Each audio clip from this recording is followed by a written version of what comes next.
Assalamualaikum warahmatullahi wabarakatuh.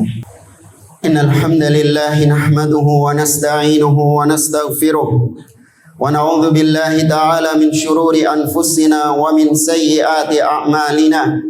Man yahdihillahu fala mudilla lahu wa man yudlil fala hadiya lahu. Wa ashhadu an la ilaha illallah wahdahu la syarika lahu wa ashhadu anna Muhammadan 'abduhu wa rasuluh. Ya ayyuhalladzina amanu taqullaha haqqa tuqatih wa la tamutunna illa wa antum muslimun. Ya ayyuhan nasu taqu rabbakumul ladzi khalaqakum min nafsin wahidah wa khalaqa minha zawjaha wa batha minhuma rijalan katsiran wa nisaa'a wattaqullaha alladzi tasaaluna bihi wal arham innallaha kana 'alaikum raqiba. Ya ayyuhalladzina amanu taqullaha wa qulu qawlan sadida yuslih lakum a'malakum wa yaghfir lakum dhunubakum wa man yuti'illaha wa rasulahu faqad faza fawzan 'azima. Amma ba'd, fa inna asdaqal hadithi kitabullah wa khairal hadi hadi Muhammadin sallallahu alaihi wasallam wa syarrul umuri muhdatsatuha wa kullu muhdatsatin bid'ah wa kullu bid'atin dhalalah wa kullu dhalalatin finnar. Ma'asyiral muslimin wa zumratal mu'minin rahimakumullah, usikum wa nafsi bitaqwallah faqad fazal muttaqun. Para jamaah salat Jumat rahimani wa rahimakumullah, saya wasiatkan kepada diri saya pribadi dan kepada para jamaah sekalian untuk kita senantiasa bertakwa kepada Allah Azza wa Jalla. Takwa dalam artian anta'mala bi ta'atillah ala nurin minallah tarju thawaballah, yaitu dengan kita melaksanakan ketaatan-ketaatan kepada Allah di atas cahaya petunjuk dalil dari Allah dalam rangka kita mengharapkan pahala surga dari Allah. Takwa juga artinya wa antatruka maksiatallah ala nurin minallah takhafu iqaballah, yaitu dengan kita meninggalkan segala macam kemaksiatan kepada Allah di atas cahaya petunjuk dalil dari Allah dalam rangka kita takut akan siksa Allah Subhanahu wa taala. Ma'asyiral muslimin, jamaah salat Jumat rahimani wa rahimakumullah. Di kesempatan yang berbahagia ini ingin kita mengingatkan diri saya pribadi dan juga kepada para jamaah sekalian tentang sebuah penyakit hati yang banyak menjangkiti kita semua dan bahkan bisa menimbulkan kerusakan dan kezaliman di antara kaum muslimin. Nabi SAW mengatakan tentang penyakit yang satu ini. Kata Nabi SAW, dabba ilaikum da'ul umami qablakum, telah menimpa kalian penyakit yang menimpa umat-umat sebelum kalian, yaitu maksudnya kata Nabi SAW al-hasadu wal baghdha, yaitu penyakit hasad dan penyakit kebencian. Kemudian kata Nabi SAW, hiyal haliqah la aqulu tahlikus syarr walakin tahlikud din, dan penyakit ini adalah penyakit yang bisa memangkas. Dan aku tidak mengatakan yang dimaksud adalah memangkas rambut, namun adalah memangkas agama, memangkas amal soleh seseorang. Syekhul Islam Ibnu Taimiyah rahimahullahu taala, beliau pernah mengatakan, ma khala jasadun min hasad, tidak ada seorang pun, tidak ada satu jasad pun, satu tubuh pun yang bersih dari sifat hasad. Namun kata beliau, walakin al-karim yukhfihi wal laim yubdihi, namun bedanya orang yang mulia dia akan menyembunyikan sifat hasad tersebut, namun orang yang tercela akan menampakkan sifat hasad tersebut. Bahkan kata Imam Ibnu Rajab Al-Hambali dalam kitabnya Jami'ul Ulumi wal Hikam, beliau mengatakan, innal hasad markuzun fi tiba'il bashar, sesungguhnya sifat hasad, penyakit hasad itu telah terpatri di dalam watak karakteristik setiap manusia yang ada, illa marhamallah, kecuali yang dirahmati oleh Allah Subhanahu wa taala. Maka kita dapati setiap di antara kita memiliki sifat hasad, tatkala orang lain mendapatkan kenikmatan, maka kita murka, kita marah dengan kenikmatan tersebut. Tatkala seseorang hasad kepada orang lain, maka dia akan berusaha untuk menghilangkan nikmat orang tersebut, baik dengan ucapan ataupun dengan perbuatan, dan dia ingin untuk memindahkan nikmat tersebut kepada dirinya sendiri. Jamaah dimuliakan oleh Allah Subhanahu wa taala, ketahuilah bahwasanya hasad ini merupakan amalan, perbuatan atau sifat yang bisa menghilangkan kebaikan-kebaikan yang ada di dalam diri kita. Nabi SAW bersabda, meskipun hadis ini didhaifkan oleh para ulama, namun makna hadis ini dibenarkan oleh para ulama. Nabi memperingatkan, iyyakum wal hasad, hati-hati kalian dengan penyakit hasad. Fa innal hasada ya'kulul hasanat, karena sifat hasad itu bisa menghilangkan kebaikan-kebaikan kalian. Kama ta'kulun naru al-hatab, sebagaimana bara api itu bisa menghanguskan atau bisa menghanguskan kayu bakar. Karena ya para ulama, karena ya ma'asyiral muslimin rahimani wa rahimakumullah, para ulama banyak memperingatkan kita tentang bagaimana penyakit hasad ini dan macam-macamnya.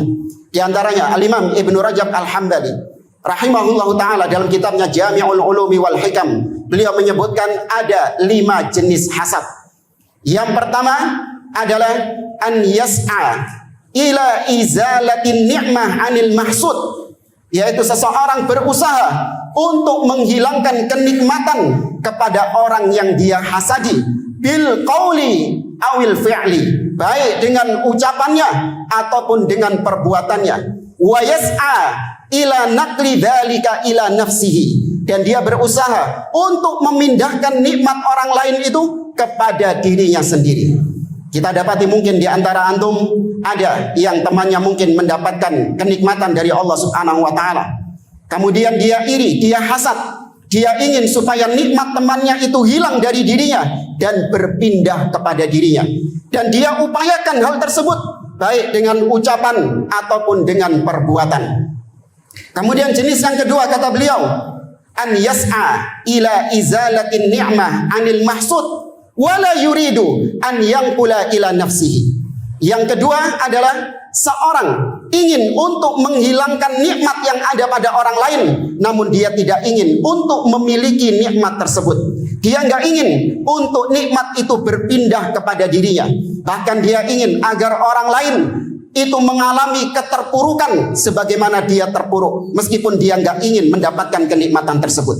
Dan ini kata beliau, wa huwa syarruhuma wa akhbathuhuma. Jenis yang kedua ini adalah jenis hasad yang paling jelek, yang paling busuk, karena ini adalah hasadnya iblis kepada Adam alaihissalam. Allah Subhanahu wa taala menceritakan bagaimana iblis hasad kepada Adam. Iblis yang merupakan makhluk yang banyak Allah berikan kebaikan-kebaikan kepadanya. Iblis mencapai derajat yang mulia, bahkan dia berada di lingkungan para malaikat. Dia beribadah kepada Allah Subhanahu wa taala, dia mencapai derajat yang tinggi. Namun tatkala Allah Subhanahu wa taala menciptakan makhluk dan Allah memuliakan makhluk yang baru ini lebih daripada kemuliaan terhadap iblis. Bahkan Allah Subhanahu wa taala memerintahkan untuk sujud kepada pendatang baru ini. Makhluk yang mulia ini disuruh sujud. Adam alaihissalam diperintahkan malaikat dan iblis untuk sujud kepada Adam alaihissalam. Allah Azza wa Jalla mengatakan, wa idh qulna lil malaikati isjudu li Adam fasajadu illa iblisa aba wastakbar wa kana minal kafirin. Dan ingatlah ketika kami perintahkan kepada para malaikat untuk sujud kepada Adam, maka mereka pun sujud kepada Adam kecuali iblis. Dia enggan sujud kepada Adam. Allah bertanya kepada iblis, ya iblis, ma mana'aka antas juda id amartuk. Wahai iblis, apa yang mencegahmu untuk sujud tatkala aku perintahkan engkau sujud? Dalam ayat yang lain Allah mengatakan, qala ya iblis, ma mana'aka antas juda lima khalaqtu biyadayya. Wahai iblis, apa yang mencegahmu sujud kepada Adam yang telah aku ciptakan dengan kedua tanganku? Allah Subhanahu wa taala memuliakan Adam alaihissalam daripada iblis, karena Adam diciptakan oleh Allah spesial dengan kedua tangan Allah yang hakiki, yaitu Adam diciptakan oleh Allah lebih mulia daripada iblis. Maka iblis pun enggan sujud kepada Adam karena hasadnya. Kemudian iblis mengatakan, qala ana khairun min, khalaqtani min nar wa khalaqtahu min tin. Wahai Allah, sesungguhnya aku lebih baik daripada Adam.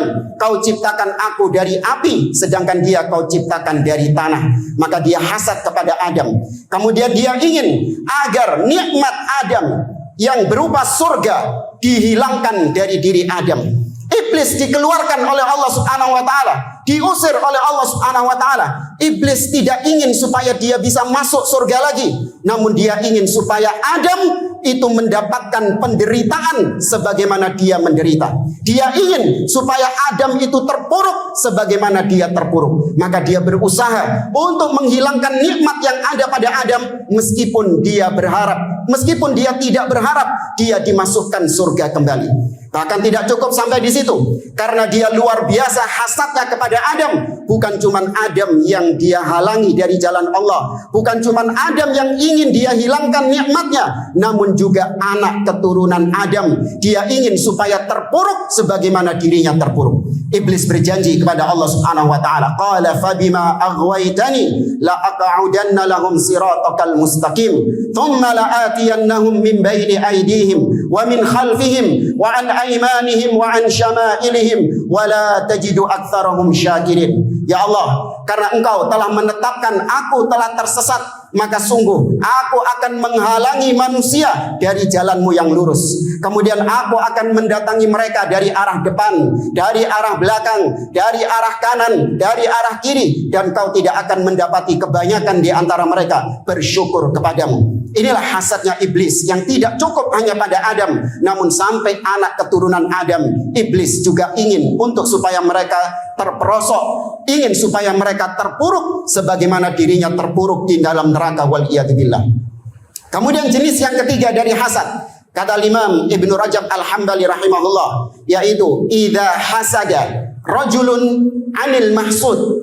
Apabila seseorang timbul rasa hasad di dalam dirinya, lam ya'mal bimuqtada hasadihi, namun dia tidak melakukan konsekuensi dari apa yang dia hasadi. Ya, dia diam, meskipun di dalam hatinya dia nggak suka ada orang lain mendapatkan nikmat. Dia benci ketika orang lain mendapatkan nikmat tersebut, namun dia tidak melakukan apa-apa. Dia tidak melakukan konsekuensi dari hasadnya tersebut. Maka ini kata beliau, ada dua kondisi. Apabila orang tersebut berusaha untuk menghilangkan hasadnya, fahada khair, maka ini baik. Namun kalau dia biarkan hasad itu terus ada di dalam dirinya, maka hasad ini akan menggiring dia kepada perbuatan-perbuatan zalim, bahkan bisa sampai dia kufur kepada Allah Subhanahu wa taala. Tidakkah kita lihat di antara orang-orang yang melakukan praktek-praktek perdukunan, sihir, ya dia menyihir orang lain karena apa? Karena hasad. Pedagang hasad kepada pedagang yang lainnya, tukang ojek hasad sama tukang ojek yang lainnya.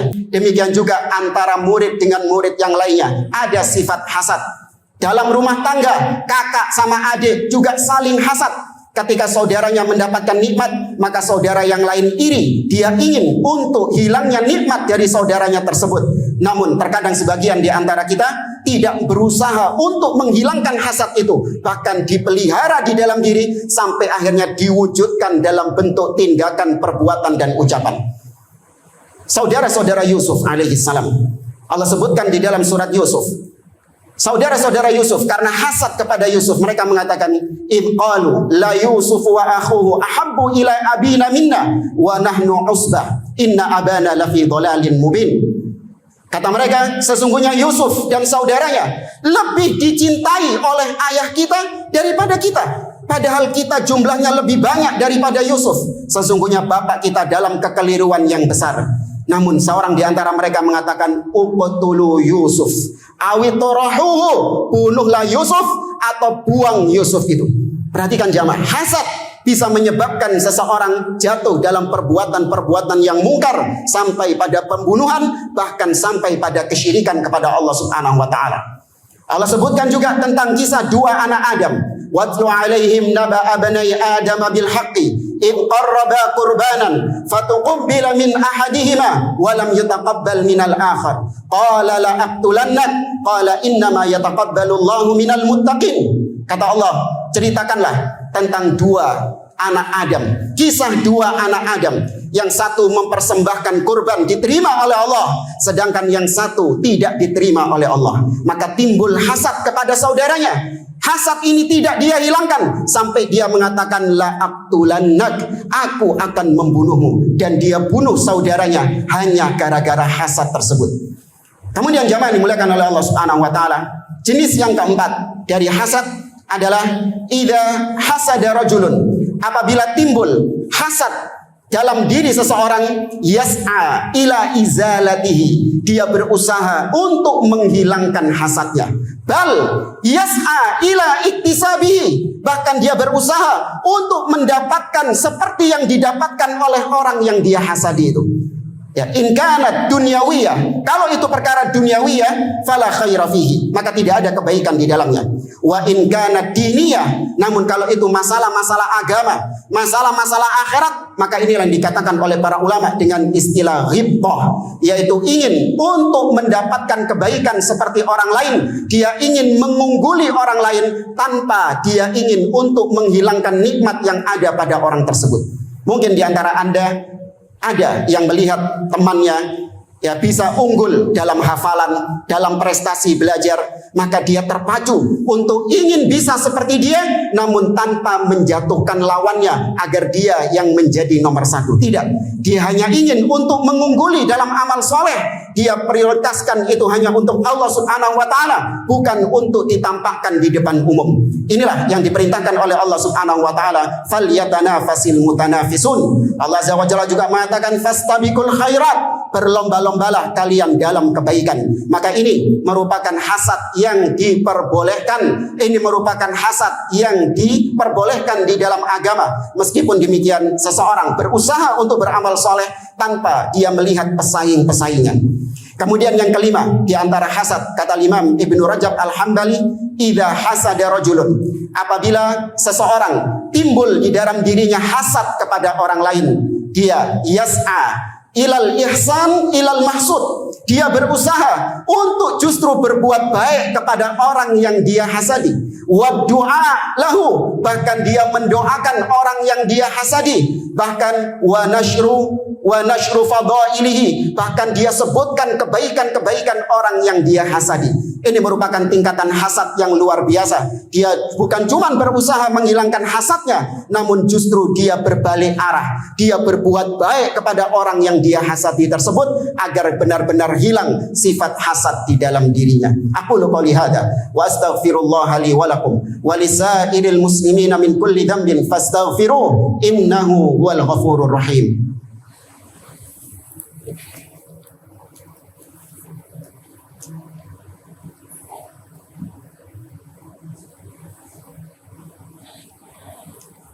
Alhamdulillahi rabbil alamin, wassalatu wassalam ala ashrafil anbiya'i wal mursalin, nabiyina Muhammadin wa ala alihi wa sahbihi ajma'in, thumma amma ba'd.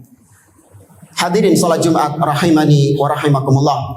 Maka ketika kita mengetahui betapa hasad ini merupakan penyakit yang sangat berbahaya, bahkan merupakan perangainya iblis, perangainya orang-orang al-Yahud yang mereka hasad kepada Nabi SAW dan orang-orang yang beriman, sebagaimana yang Allah sebutkan, waddal ladzina kafaru law takfuruna kama kafaru fatakununa sawa'a wadda katsirun min ahlil kitabi law yaruddunakum min ba'di imanikum kuffaran hasadan min 'indi anfusihim min ba'di ma tabayyana lahumul haqq.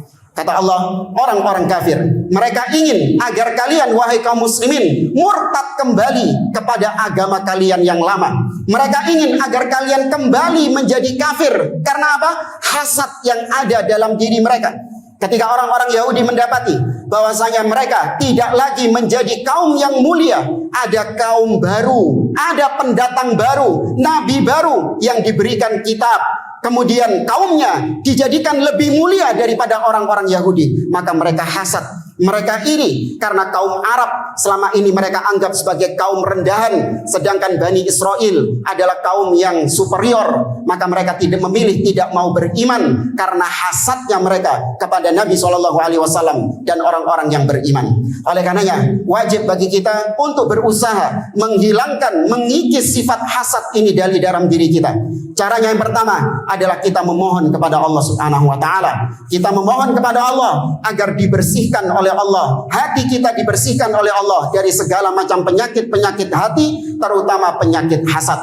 Di antara doa yang Allah ajarkan di dalam Al-Quran, yaitu firman Allah dalam surah Al-Hasyr, Rabbana ighfir lana wa li ikhwanina alladhina sabaquna bil iman wa la taj'al fi qulubina ghillan lil ladzina amanu Rabbana innaka ra'ufur rahim. Ya Allah, ampunilah kami dan orang-orang yang telah mendahului kami di atas keimanan, dan jangan kau jadikan di dalam hati kami ada kedengkian, ada iri di dalam hati kami terhadap nikmat yang diberikan kepada orang-orang yang beriman. Demikian juga Nabi SAW mengajarkan sebuah doa, waslul sakhimata qalbi, ya Allah bersihkanlah hatiku. Ini semua adalah doa-doa yang selayaknya kita terus memohon kepada Allah Subhanahu wa taala agar kita dijauhkan dari penyakit-penyakit hati, salah satunya adalah hasad.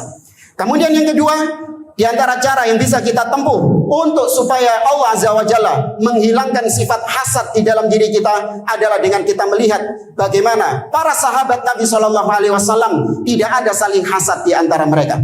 Allah ketika menyebutkan tentang orang-orang Ansar dalam surat Al-Hasyr, kata Allah Subhanahu wa taala, "Walladzina tabawwa'ud dara wal imana min qablihim yuhibbuna man hajara ilaihim wa la yajiduna fi sudurihim hajatan mimma utu wa yu'thiruna ala anfusihim walau kana bihim khasasah wa man yuqashuha nafsihi fa ulaika humul muflihun." Dan orang-orang yang sudah menempati kota Madinah dan mereka mencintai orang-orang muhajirin yang hijrah kepada mereka. Dan bahkan mereka tidak ada kedengkian di dalam diri mereka terhadap kemuliaan yang dimiliki oleh orang-orang muhajirin. Kita dapati di dalam Al-Quran, Allah memuliakan muhajirin daripada ansar. Was-sabiqunal awwalun minal muhajirin wal ansar.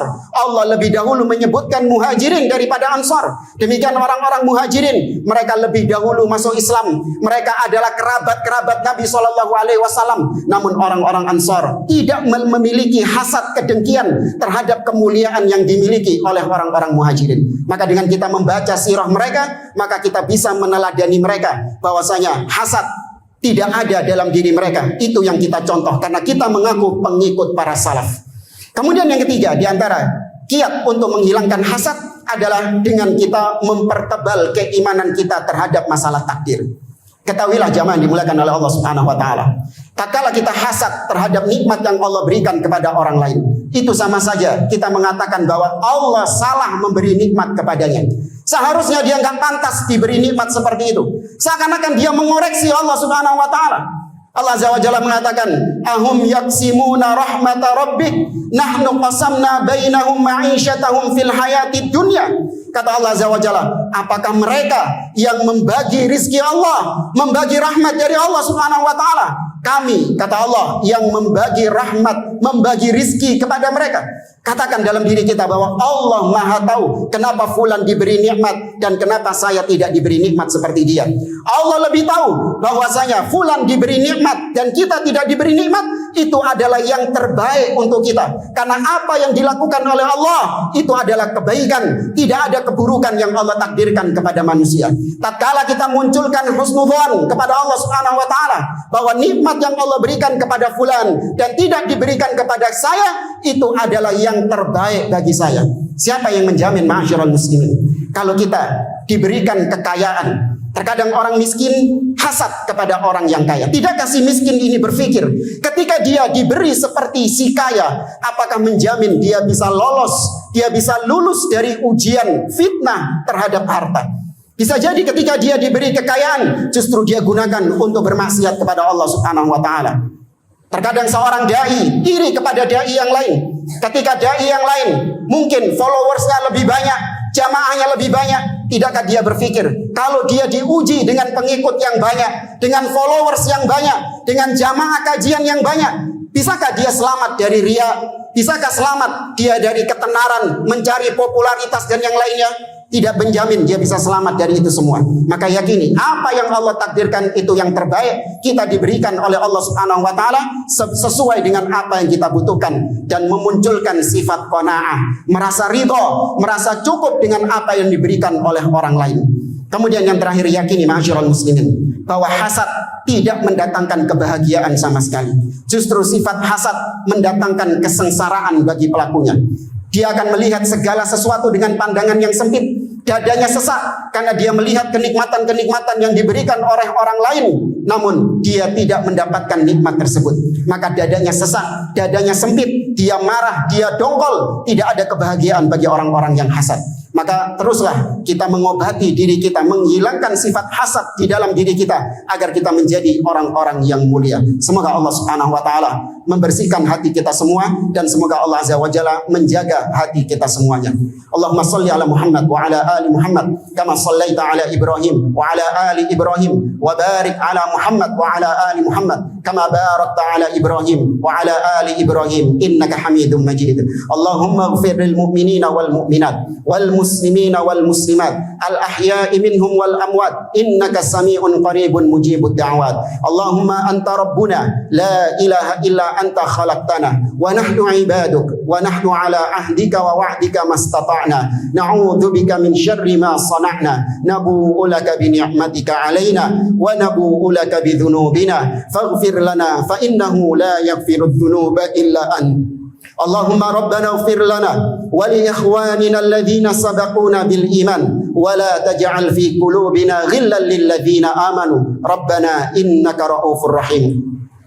Allahumma a'inna wa la tu'in 'alaina wansurna wa la tansur 'alaina wahdina wa yassiril huda ilaina wamkurna 'ala man bagha 'alaina rabbana ij'alna laka syakirin laka rahibin laka mitwa'in ilaika munibin aw mukhbitin rabbana taqabbal taubatana waghsil haubatana wasaddid alsinatana waslul sakhimata qulubina. Allahumma ya muqallibal qulub tsabbit qulubana ala dinik wa ya musarrifal qulub sarrif qulubana ala ta'atik. Rabbana taqabbal minna innaka antas samiul alim wa tub alaina innaka antat tawwabur rahim. Rabbana atina fid dunya hasanah wa fil akhirati hasanah wa qina adzaban nar. Wa sallallahu ala nabiyyina Muhammad wa ala alihi wa sahbihi ajma'in. Wa akhiru da'wana anil hamdulillahi rabbil alamin. Wa qumu li salatikum yarhamukumullah.